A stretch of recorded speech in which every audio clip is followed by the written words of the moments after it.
Now you're welcome along to Team 33. Enda Coll here with you for the next hour or so. So Stephen Kenny's first campaign as Ireland manager has come to an end. The World Cup in Qatar 2022 is not going to be somewhere that Ireland are competing. Finishing third in Group A, they are finished behind Serbia, who finished top of the group, Portugal, who finished second, and just ahead, vitally just ahead of Luxembourg because of a 3-0 win in Luxembourg on the final group game of the campaign. But how does this campaign compare to the 2018 World Cup campaign that Ireland also did not qualify for under Martin O'Neill? That is what we're going to be discussing tonight. And to do so, I'm joined on the line by my co-host of the Huddle Breakdown, which is a podcast that looks at the performance and XG of Celtic. We're going to be taking that sort of look at these two campaigns as well. Juco James, as I said on Twitter. James, how are you getting on? I'm doing well, and you should disclose to viewers that this is not my virginity in this. You're not taking my virginity today. We did this one other time a while back. It's like, I don't know, a good time, maybe 7-8 months ago or something. But yeah, it was about halfway through the campaign, I think. Yeah. So I have looked at the squad and the team a little bit in the past, but got a refresher here in preparation for this. Yeah, look, so the reason I sort of wanted to do this for a while now is because there's a perception in football that you can't get past. When people have biases, they take that into the arguments, and it be that positive towards Stephen Kenny, negative towards Stephen Kenny. People are going into the Irish side and their perception of it with biases initially. And one of the biases that we're talking about here is that Martin O'Neill, who was a very successful manager in his day, a very successful player in his day, got results. He was successful. Celtic hero in his day. Celtic hero in his day as well. And not to diss him or downgrade what he did as a manager in his career, the perception behind him is that he was a winning manager. He got results. Even if he didn't play the right type of football, he still got results. Now, the bias going into Stephen Kenny from one side is that he's a League of Ireland manager who's not good enough for the senior team. The other side of that is the positive side of Stephen Kenny, that people think he is the revolutionary of Irish football, that it's going to take a long time, but they believe in him. So it's been very polarized. I'm not sure that's come across to you, James. No, I have heard and seen that with following off the ball a little more in the last couple of years. I get a decent flow of some of that conversation. So yeah, I mean, and obviously I've familiar with O'Neill's tenure at Celtic, and I've learned more about Kenny, as I said, over the last couple of years. I can't pretend that I follow the Republic of Ireland League with any kind of consistency, but yeah, it's kind of Kenny's more of a school of possession dominant, kind of the Pep Guardiola revolution, that wave that started to really take over about 10, 12 years ago is kind of the genesis of that to a degree. But as I think we'll come on to, I think there's a lot of challenges with that and we've seen that with the U.S. men's national team, with Klinsmann's tenure and now into the Berhalter reign, is how do you pragmatically deal with a player pool relative to trying to have a possession dominant style, because you can't go out and recruit. Well, although the U.S. is starting to do that, they're getting all of these dual nationals that they've been quote unquote recruiting to join up. But so yeah, I think it's a really fascinating storyline, and also just challenge, because these culture, I joke it's religion, politics, and football, right? So everyone, you debate these things, and people have their belief systems, and trying to get them off of them oftentimes has nothing to do with any kind of like good faith, rational debate. It's people believe what they believe, and it's tough to get a objective dialogue. So unlike religion and politics, we can look at some statistics and metrics for football, and at least try to get an anchoring of reality as far as what's going on through measurements. But yeah, so Yeah, so I guess we'll get into it. And look, I'm going to set the scene. I'm going to give some context to everything, because there is context to everything. Some people, again, will see this as excuses, but I'm going to put all my cards on the table. I'm going to say that I'm pro Stephen Kenny going into it, but I'm open to learning whether or not what I'm seeing on the screen or at the game is actually matching up, and what is happening within the Irish structure. I will say that the difference between recruitment and what you can do at international level is that Ireland are trying to develop players that will suit a certain style. In the next couple of years, we're seeing that with the under 21. So hopefully, in a few years' time, we might be at a stage where the players do match up with the system that we're trying to play. But aside from that, I'll give you the context going into this. So the 2018 World Cup campaign under Martin O'Neill, the group is a group of 6 as opposed to a group of 5, so that will be taken accounted for. Serbia, Wales, Austria, Georgia, and Moldova are the sides that Ireland were matched up against in the group stage. 10 games in total in the group stage, 6-game group, as I said, in Ireland's squad. And you have to take into account the fact that the World Cup campaign for 2018 starts in 2016. So I've done it in the terms of the starting squad for that World Cup. In the starting squad, 15 Premier League players in the Ireland squad for 2018. And then in terms of the world rankings, and I know world rankings aren't the be all and end all because you can change them depending on how many friendlies you play. Ireland ranked 23rd in the world at this point, Serbia ranked 44th, and Wales were ranked 12th after their Euro campaign. So you're looking at a fairly strong Ireland side that are almost top 20 in the world, and you're looking at a lot of Premier League players. Can I butt in quick? Yes, go ahead. So just based off of that context, you would say if they were going to perform up to expectations, they would finish second in the group. And they did. Right. Yeah. So they eventually do finish second in the group. They win 5 games, they draw 4 games, and they lose 1 game in total in that campaign. 19 points in total, 12 goals for, 6 goals against, and Ireland are eventually well beaten by Denmark in the playoffs, 5-1, that famous game in the Aviva Stadium. Now we'll compare that to 2022, which was the previous campaign just passed. Now Ireland go into that with a group of 5, so one less team in the group. Serbia, Portugal, Luxembourg, and Azerbaijan are the teams in the Ireland squad. There are 11 Premier League players to start off. That is downgraded quite a bit in the following year because of the relegations of Sheffield United and several players moving into the Championship, some players even moving down into League One as well. Ireland go into this campaign ranked 42nd in the world. Portugal are the highest ranked team, ranked 5th. Serbia ranked 30th in the group or in the world rankings. So they're ahead of Ireland at this point, whereas they were behind Ireland when they were in the 2018 group with them.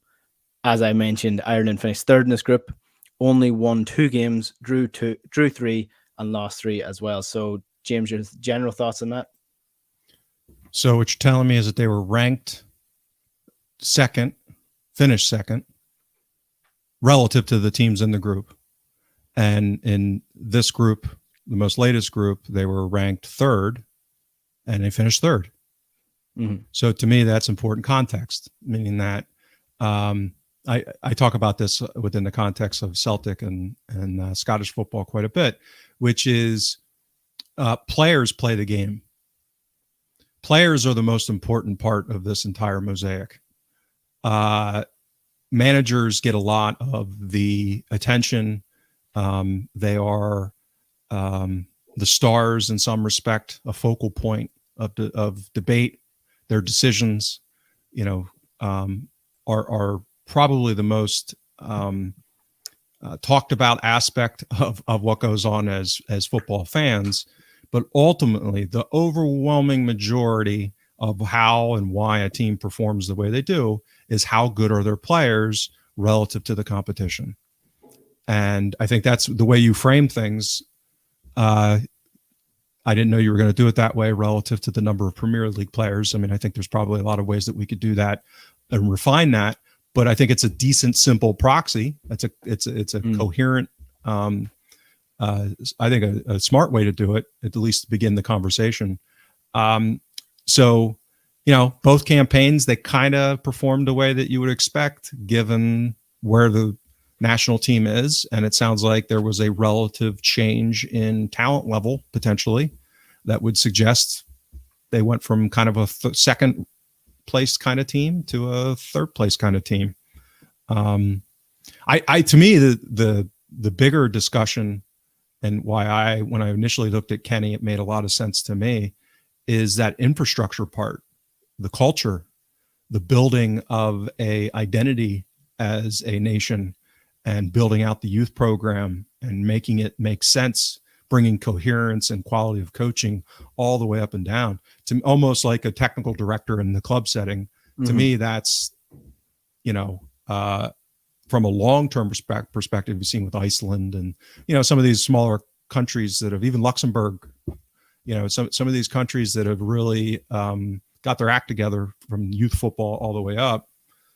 To me, that's his actual selections and strategy and games. That's important on the margin, but ultimately, and style play, all that stuff is going to be important on the margin.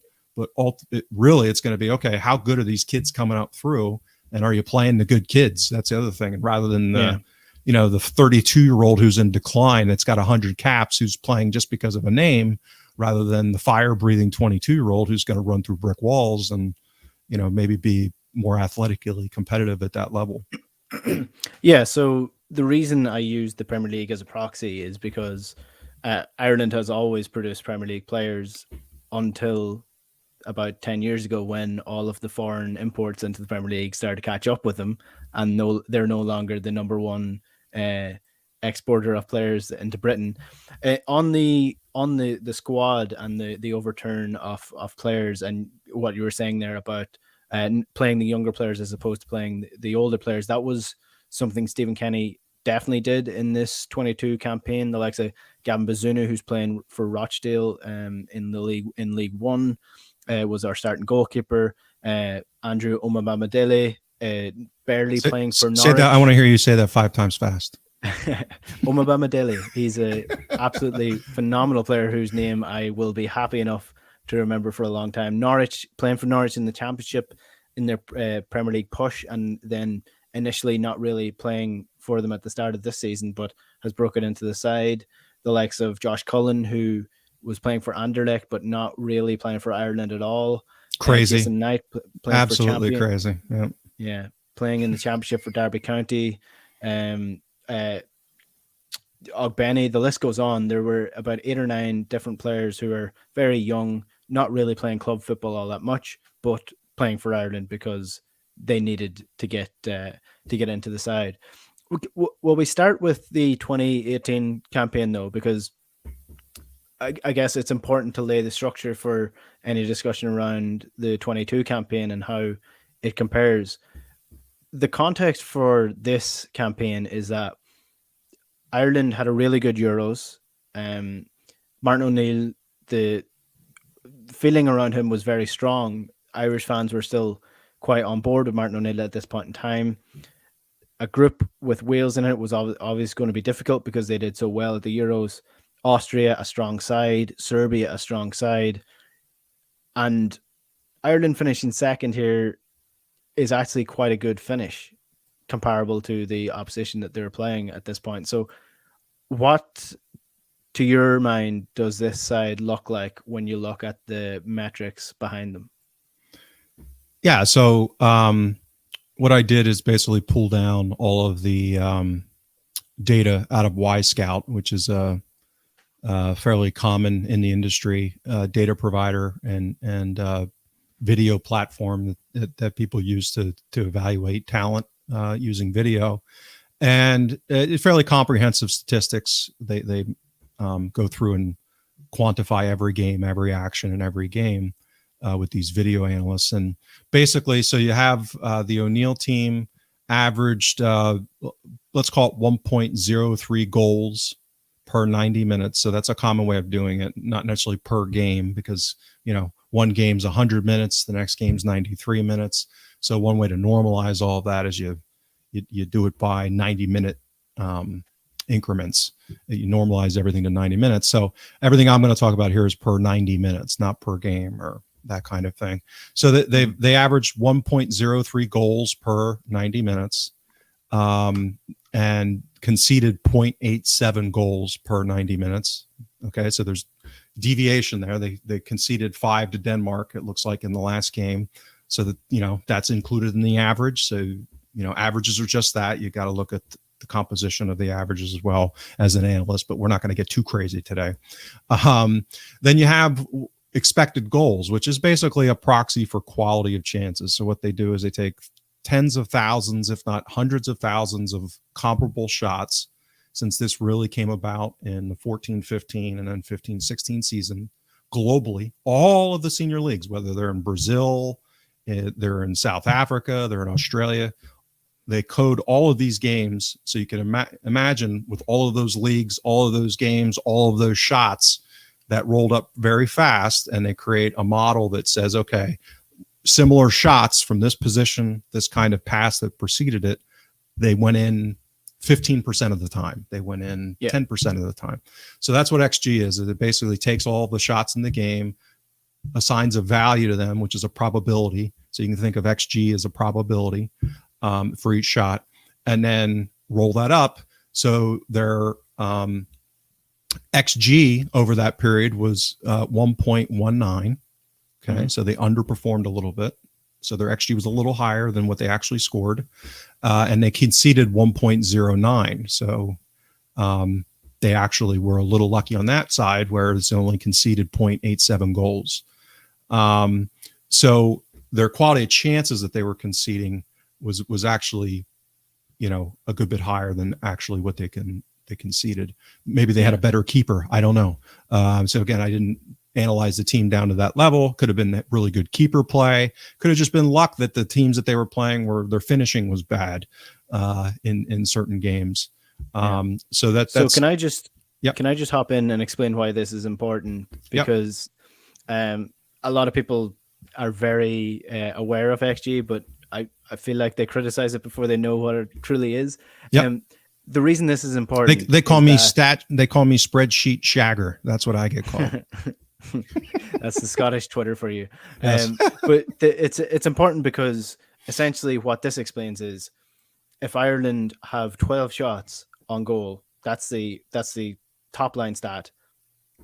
If their XG is 0.4, it's pointless having those 12 shots, because that means those 12 shots had a really low probability of going in, and therefore over a long stretch of games, if you have 12 shots on target, but your XG is still 0.4, that means that you're taking a load of pot shots that won't go in for most of the shots that you actually take. And if you do that over the long stretch of games, that's going to end up in fewer goals. Yeah, so you've had managers in the past that have, even going back to, again, as a Celtic supporter, Jock Stein, you've had people that have intuitively known some of these things in the past that have tailored the way they played, like a Guardiola having his players walk the ball into the net, right? Pass around until you get such a good chance that you can walk it into the net. What analytics has done, what the data revolution has done, is to really be able to model the degree with which the disparity here is. So a lot of those quote unquote pot shots that people take from 20, 22, 25 yards literally have like a 1% chance of going in, between 1 to 2%. A lot of those shots are just extremely low probability. Like, I've played some craps in my life. So that's like rolling 2 sixes with dice, right? That kind of low probability. It just doesn't happen that often. Now, can you roll sixes, double sixes 2 times in a row? Yes, it happens. Like, you can hit 2 shots from 30 yards in one game. It can happen. But if you do it over a long period of time, just like betting on double sixes, you're going to go broke. Right. So what we found out with the XG revolution is that when you get central and inside the box, and the closer you get it, it's kind of a linear relationship. You get, within kind of 12 to 6 yards central in that area, you're talking about 40%, 50% type of shots. So you think about the scaling of that, 1% versus 40%. That's, crazy. So would you rather take 10 shots from 25 yards, or would you rather pass the ball around to get one shot for a 40% chance? Yeah. And the math is simple, right? So obviously the best thing to do is to get 12 shots from from central and close. And there is a sliding scale to this. There's a strategy, not to say never take a shot from distance, right? Not all shots from distance are created equal. Angled ones are a train wreck usually. You take them central from just outside the box are actually pretty good shots a lot of the times. Some of this has to do with positioning of the keeper and defenders. So more advanced XG models are now capturing all of this. So when people hear XG, there are different models. Some of them measure different things. This is where I always talk about data is one thing, analytics is a different thing, right? So just because you have the data on it doesn't mean you're actually getting any insight. The criticism that people can twist data and interpret it any way they want to confirm their narrative. So to your point, people that have a religion of a certain way of football, they're going to be able to use stats however they want to justify their position. They can pervert it, right? So it's analyzing, asking questions, and really trying to get an objective view as far as what's going on. And that's the exercise I went through with you, because again, I kind of cheer for Ireland, but I'm not a rabid Ireland fan. They're about where I am with Peru, with my in-laws. My wife's Peruvian, her family's Peru. So my heritage is Irish, but the U.S. national team's the national team I follow and support the most. But so I try to take a look at this from a purely objective perspective. Yeah. So what else are we seeing with the 2018 team then with O'Neill? Yeah, so passing was not a lot. They went long a decent percentage. So it's pretty direct. Their average, so this was an interesting metric I had. If you look at their average distance from goal, so their average distance for a shot was almost 17 yards. So again, you're thinking your average shot is basically right at the 18-yard line, almost. So that also reflects in the average XG per shot as another metric. So like, what's your average quality of the chance that you're having? And that was let's call it 0.107, right?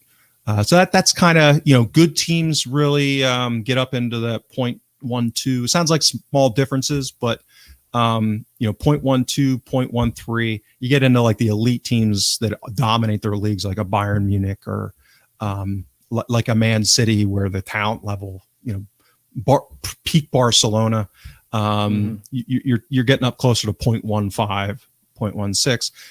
Kind of your run-of-the-mill teams are closer to 0.1 or even a little lower. So that kind of gives you a scaling of this. And at 0.107, you're tilting more towards lower quality chances, and just kind of hoping variance works in your direction. And that in a big game, you hope you hit a couple of those long shots, or you do get.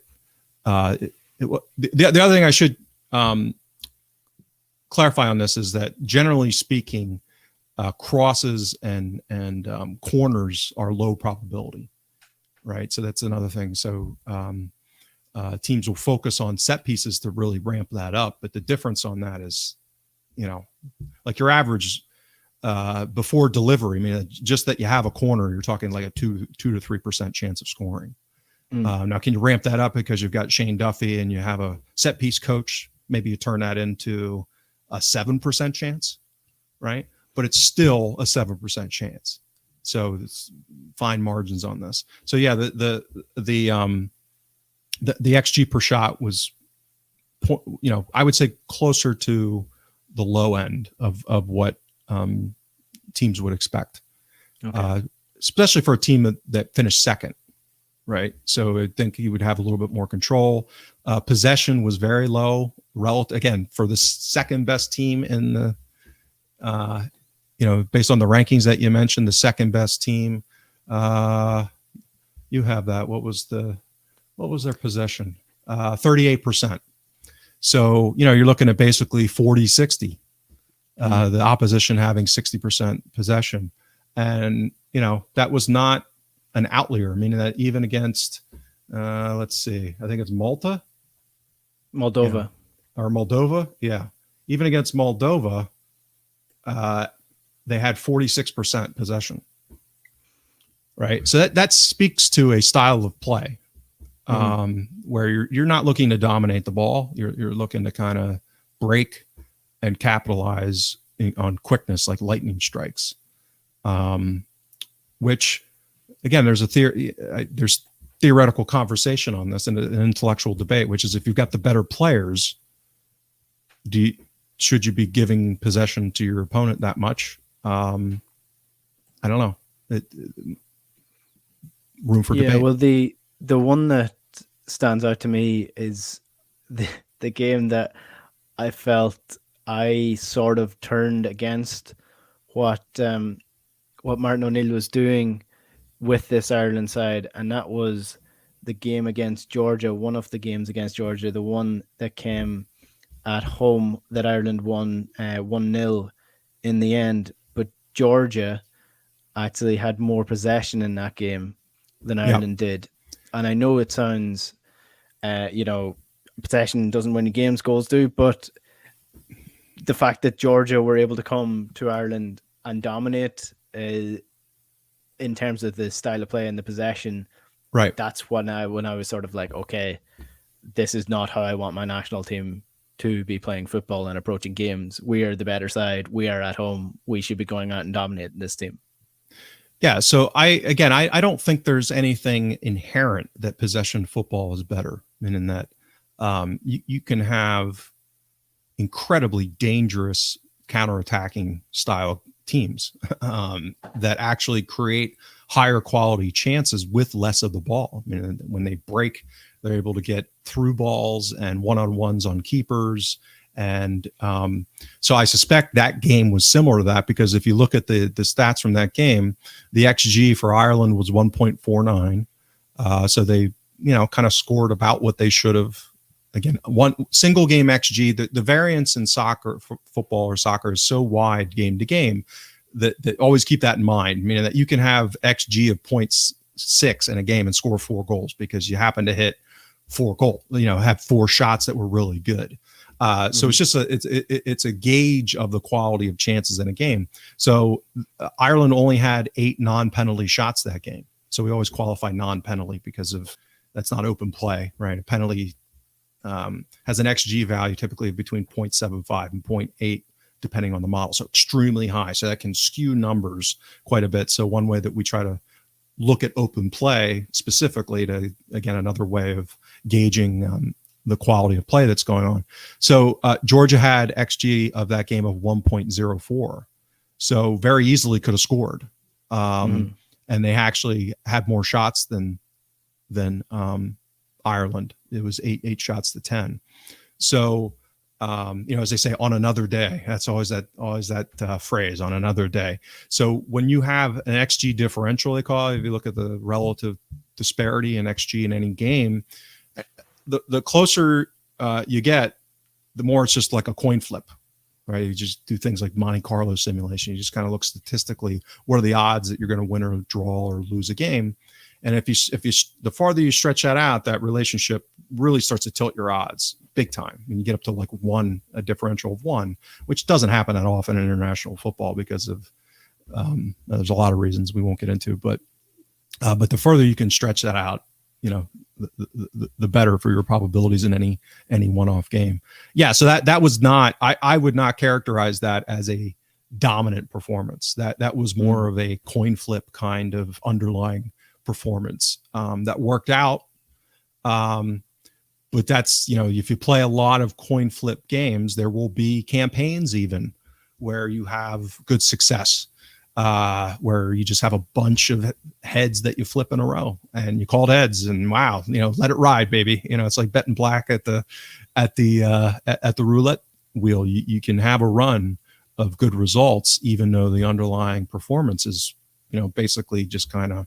And that's, I would say, that kind of campaign, when I look at it at the full assessment, if they were the second highest ranked team, have all that talent on it, and we'll get to that when we compare the underlying Kenny for metrics from the most recent campaign. Yeah, so we're going to do that after the break. We do have to take a quick ad break now, so we'll come back and we'll do ad the break. What? Yeah, this isn't normal for me. This is what's going on here. Radio, You all professional James. on this platform. Unbelievable. That's it. We will take a quick break. We'll come back and we'll do Stephen Kenny's campaign and how that compares with this as well. So stay tuned to that. Team 33. This is OTB Sports Radio. Now you're welcome back to Team 33, Enda Coll here with you until about 10 o'clock this evening. If you're listening in and you want to get in contact with the show, you can text us on 53106. Let us know how you feel about the Ireland team, about Stephen Kenny and about the previous campaign, and any thoughts you have on the conversation as well. Juco James is with me, my co-host of the Huddle Breakdown podcast, because we're taking a look at the underlying data and the sort of the stats between the 2018 campaign with Martin O'Neill and the 2022 campaign with Stephen Kenny. Before the break, we did Martin O'Neill. We'll get into the Stephen Kenny stuff now then, James. 2022 campaign, Ireland finishing third in the Group A, Portugal, Serbia going through. Serbia qualifying straight away. Portugal have to go into the playoffs. This was a campaign that didn't start well for Stephen Kenny, and there was a lot of pressure on him. It was his first campaign as Ireland boss. And look, I don't think Ireland are a consistent qualifier for the World Cup anyway. So not to go to the World Cup is disappointing, but not all that surprising. In terms of the performances, again, just the context of what we're talking about here, there are two sides to it. People who love Stephen Kenny, who think he deserves a long time, and who thinks he's changing football for the better in Ireland. And there are the people who are waiting for Stephen Kenny to fail. So that's where we're going into. We're going to try to find a middle ground somewhere here, and we'll do so by going through some of the numbers. So in terms of Stephen Kenny's Ireland against 2018 World Cup, Martin O'Neill Ireland, where are you seeing some differences? What are the numbers telling us about this team?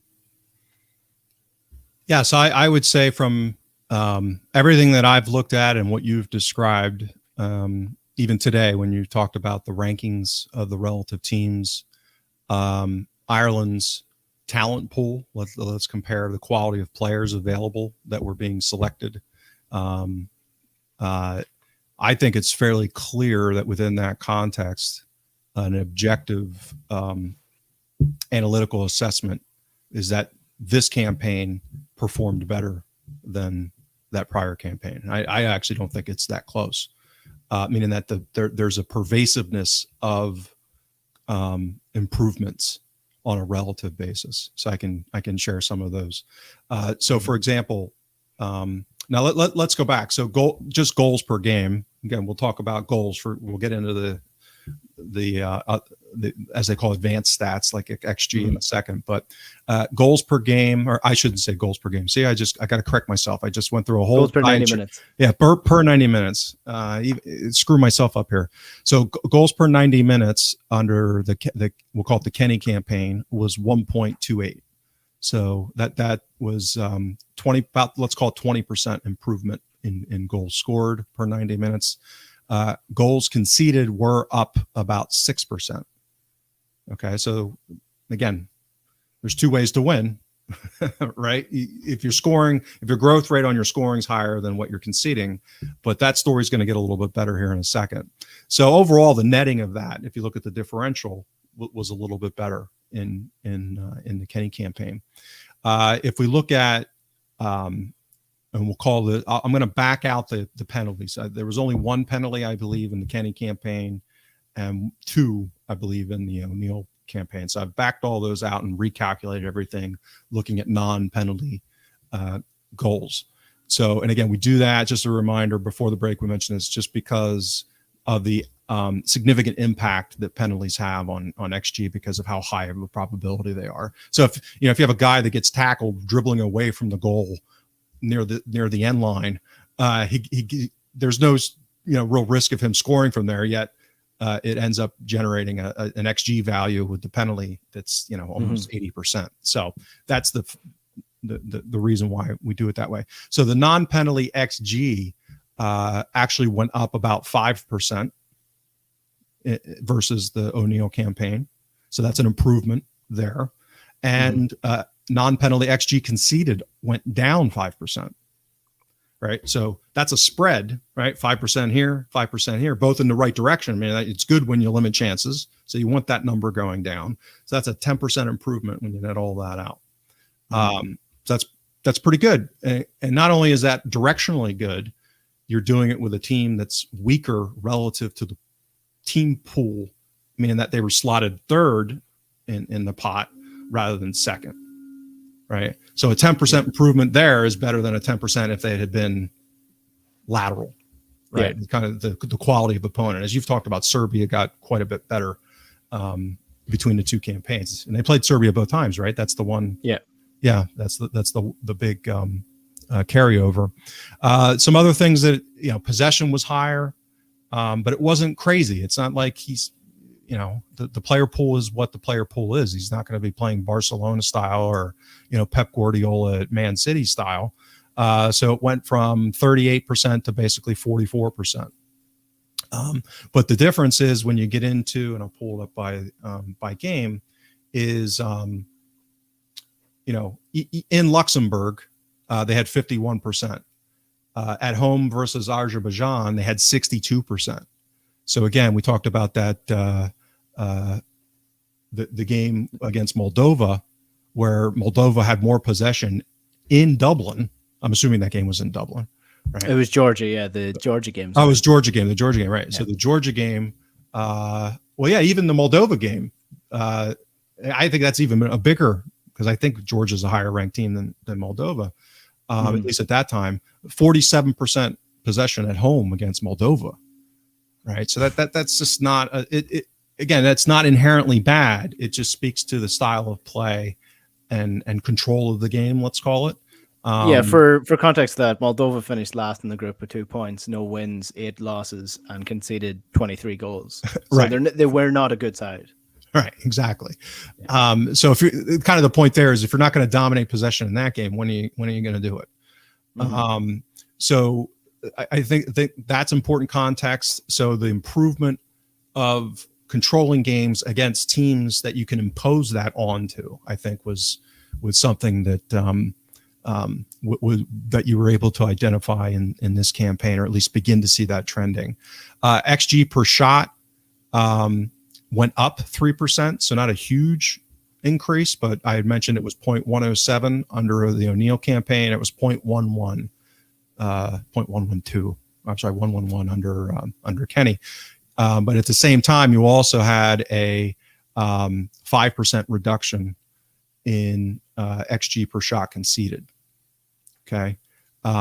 So the average shot quality that you were conceding, I'm sorry, it was actually down 16%. I looked at the wrong line, down 16%. So the opposition's average quality shot was down 16%. So again, we talk about the spread, that difference. You want to limit chances from your opposition and improve your chances. So not only did it happen overall in non-penalty XG, more XG for Ireland, less for the opposition. The average chance, so it's the composition of those shots and the qualities, went up a little bit here for Ireland and down for the opposition. So again, that's improvement. That's, you net all of that out. That's kind of an internal positive that you're limiting chances. And this all happened on not, the change in non-penalty shots was actually down 5%. So they went from averaging 10.5 shots per game to 10. That's not a huge difference, but again, it's not like they're flinging. It's quality over quantity is kind of the idea. And that's you see this reflected in the statistics. So the other things, again, improvement on things like passing long, touches in the box. So the amount of long passes went down. Again, that would correlate with control of the game, a little bit more possession, but still at a reasonably high level. I mean, you had games like against Portugal or a better side where they're not. What I would say is Kenny's not showing a militant, dogmatic embrace of a possession style of football. It seems like he's deploying it a little bit more pragmatically. So again, teams that he can do it against, and it makes sense. And then, it's not like he's trying to go toe to toe with Portugal and try to impose against them. A little bit more direct, a little bit more long ball, a little more counterattack, a little more bunkering and defending the box. that kind of thing. So I see coherence here. Like when I look at everything, I see a coherent plan, and it makes sense as far as how they're doing things, where they're doing it relative to the opposition. So to me, that's all encouraging. Entries into the box. So how many times does the ball go into the box? Up 24%. Entries conceded only up 2%. So again, relative big difference, big shift in the favorable side. Same thing with touches in the box. So, this is why I say it's not just XG. Like if it was just XG, you could say, well, it could just be talent difference, or maybe they had a good striker relative to the other one, and they could, their movement got them into good positions. I see kind of a soup to nuts, front to back, like coherence as far as why, when you piece the puzzle together, it's a fairly robust, pervasive improvement across the board. And not only is it robust and pervasive, it makes sense. You know what I mean? It's not like it's just kind of weird stuff springing up that you could kind of draw your Jackson Pollock painting and call it whatever you want. There's that coherence. So as we sort of reach for a conclusion from all this, then the Martin O'Neill era was very renowned for big results. So they got a big result against Germany to beat them when Germany were the current world champions to qualify for the Euros. At the Euros, they beat Sweden. They beat Italy. Granted, Italy were already through, so they played their second side. That's not really debatable at this point. And then at one point in time, they were 1-0 ahead of France before a penalty and before France eventually knocked them out. But Martin O'Neill was renowned for these big results. Are we saying then with this Stephen Kenny thing that with the current underlying data that we're seeing, the results will be more consistent over a long period of time, as opposed to getting, like Martin O'Neill, big results, but ultimately the same finish in the campaign, Ireland not going to the World Cup? They're still getting big results, but they still have a similar enough finish. So are we saying probably the probability of Ireland having a more consistent chain of results is going up under Stephen Kenny and will continue to improve? Is that what you would imagine? Yeah, so I'm going to characterize this in a way that I'm almost can guarantee that most football supporters, and highly unlikely that Martin O'Neill or Kenny would think of it this way. But if you think about it from a variance perspective, right? As an underdog, you want volatility. You want crazy. You want chaos, because you want to try, you need some luck a lot of the time to beat a team that has better players. And O'Neill's strategy was more tailored towards being able to do that. So they could pick off a giant, playing counterattack, which suited the way he wanted to play anyway. And, to take shots from outside the 18-yard box might be all you get against some of those teams, like a Germany, right? So the style that he was playing was kind of optimized, or more optimized for that kind of an opponent, but less so for teams that he should be beating, right? And we talk about that, whether it's Georgia or Moldova. So over a period of time, I would think the way that this is likely to play out, because of the more pragmatic approach that Kenny's taking, is they should over time drop less points against teams that they should be beating, because they're taking the variance out of that game. Meaning that when Ireland are the favorite against a Moldova in the future, the probability of Moldova, somehow hitting two shots from outside the 18-yard box is going to go down. Again, it's all probabilities. And when you're talking about 8-game campaigns, right? We'll actually use this. We'll use this campaign as the prime example for that, because Azerbaijan did exactly that against Ireland in this campaign. They took one shot outside the box, and it was a brilliant shot that went in. That ended up in a draw game. So what you're expecting is less of that. Yeah, well, or you're just, the idea is that you're going to reduce the probabilities of that. Yes. So over a stretch of time, the number of times that that's going to happen is going to go down, because you're limiting the amount of times that the opposition have the ball, right? And if you're playing defense, if you're limiting shots and you're limiting chances to lower quality, by definition, over a sample size, it's going to work out in your favor. That's the problem. particularly in international football, is your sample size is so small, and you can roll double sixes, 3 rolls in a row sometimes. This is where having a strategic plan and following it, as long as it's coherent, makes sense, rather than whipsawing between. I mean, I remember the last time we did this, there was rumors, I think, of Nick McCarthy. Some people talking about him wanting to come back or not come to Ireland and replace Kenny. I was like, you gotta be, that would be such a divergence from what this regime has started to put in place, which to me makes sense. And as long as the results are going in the right direction, say hello to Ireland. Hello. That's Miss Tanya. That's basically stick to the plan, because you're getting the output that you want. You're getting the improvement. And to me, it's happening in a way that is coherent. They're not gambling. They're doing it in a way that strong opposition, they're playing sensibly, and they're dominating against teams that they should dominate. And again, one of the things that we've talked about in the past is getting more goals. That was always the challenge, right? The timing of those goals. And once you start scoring, what can happen? Well, what happened once they started scoring? Some of those shots finally started going in. I mean, to go into Luxembourg and to win 3-0, big shot. How was the private jet, by the way? The OTB private jet, was that good? No, wasn't quite a private jet. Wasn't quite a private jet. But that's what's happening now. The chances are starting to translate. If you stick to it, what happens usually, if the underlying metrics are suggesting improvement and quality, results typically follow. Now, how long it takes for that to happen? Imagine if they would have sacked Kenny when we did this last. I mean, that would have been crazy. Yet it was probably seriously discussed and debated. So I hope they stick with it, because again, as I said then, at the initial stages, it looked like you could see this going in the right direction if there was some patience. And if anything, I think there's more evidence for that now, and more encouragement, and scoring some goals, which that's a big deal. It's the most important thing. It's the most important thing. And it also breeds confidence as well, and confidence leads to better play. So, I mean, I think there's a lot of things to be positive about this campaign, even if it didn't end the way that we would have wanted to.